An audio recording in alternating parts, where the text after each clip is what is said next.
Hello மக்களே, வாங்க இன்றைக்கி என்ன சமையல்ன்றதை பார்க்கலாம். டிஃப்ரெண்ட்டான குழம்பு தான் இது. நிறைய பேர் குழம்பு வச்சுருக்க மாட்டாங்க.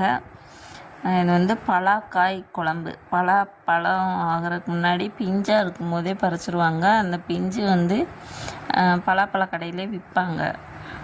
எங்கள் ஊர் சைடெல்லாம் அதிகமாக அந்த குழம்பு வச்சு குழம்பும் வைப்பாங்க, அதிலே பொரியலும் பண்ணுவாங்க. நாங்கள் கறி குழம்பு டேஸ்ட்டில் வைப்போம். இது எப்படி வைக்கிறதுன்றதை பார்க்கலாம்.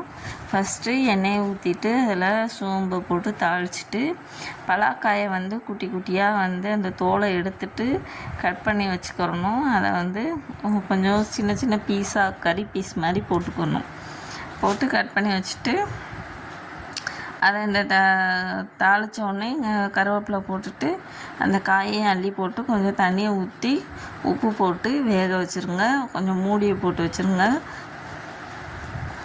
அது நல்லா வெந்துக்கிட்டு இருக்கும்போதே நம்ம அங்கிட்டு வெங்காயம், தக்காளி, அதுக்கு தேவையான மசாலா பொருள் அரைக்கிறதுக்குரியதை நறுக்கி எடுத்து வச்சுக்கிறணும். அதுக்கு தேவையானது வெங்காயம், தக்காளி, தேங்காய் சில்லு, அப்புறம் இந்த பிரியாணி இலை, பட்டை, லவங்கம், அந்த கறி மசாலுக்கு போடுவோம்ல அந்த பொருள் கொஞ்சம் சோம்பு சேர்த்து வதக்கிட்டு அந்த வதக்கிட்டு இருக்கும்போதே எண்ணெயில் தேங்காயை போட்டு வதக்கிட்டிங்கன்னா ரொம்ப நேரத்துக்கு குழம்பு கெட்டு போகாமல் இருக்கும்.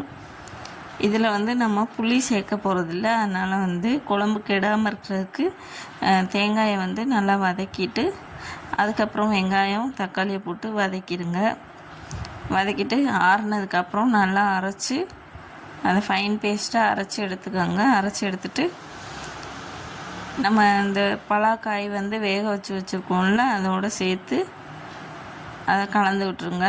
அதுக்கு முன்னாடி அந்த பலாக்காய் வேகும்போது நம்மளுக்கு தேவையான அளவு மசாலாத்தூள், வீட்டு குழம்பு மிளகாய்த்தூள் காரத்துக்கு தகுந்த மாதிரி போட்டுக்கோங்க.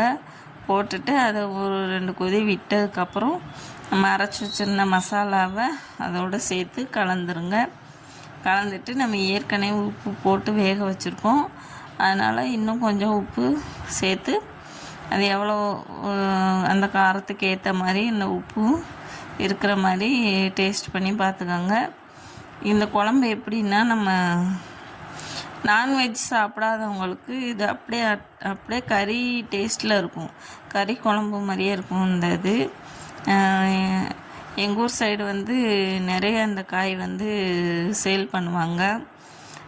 இப்போ மதுரையிலையுமே அங்கங்கே நிறைய கிடைக்கிது. நாங்கள் கிடைக்கும்போது வாங்கி இந்த குழம்பு வச்சுக்கிருவோம். அவ்வளோ டேஸ்ட்டாக இருக்கும்.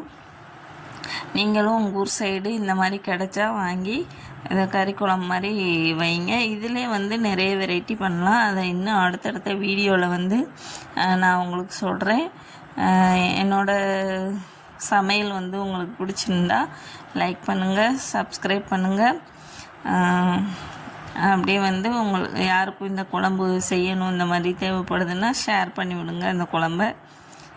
அவ்வளோதாங்க இந்த வீடியோ. அடுத்த ரெசிபி இந்த பலாக்காயிலே நம்ம என்ன பண்ணுறதுன்றதை நான் அடுத்து ரெசிபி வீடியோ போடுறேன். தேங்க்யூ.